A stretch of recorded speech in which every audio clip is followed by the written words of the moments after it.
আসসালামু আলাইকুম রহমতুল্লাহ। বন্ধুরা সবাই কেমন আছেন? আশা করি নিশ্চয়ই সবাই ভালো আছেন। এই হচ্ছে আমাদের সোনার বাংলার ছোট্ট গাঁ। আমাদের এই গ্রামে জন্মে সব সোনালী ফসল।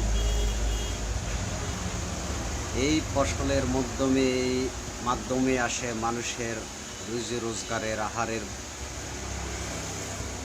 ব্যবস্থা।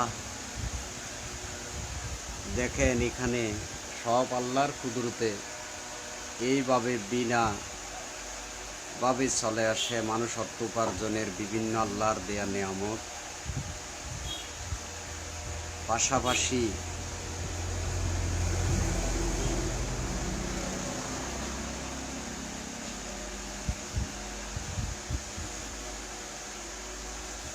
পাশাপাশি দেখেন আমাদের এলাকার কৃষকেরা শস্য ফলানোর প্রচেষ্টায় আছে, বিভিন্ন ক্ষেত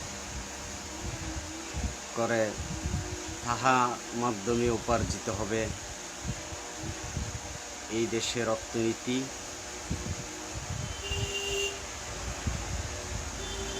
সুতরাং এই গ্রামে আমাদের বেঁচে থাকার একমাত্র অবলম্বন।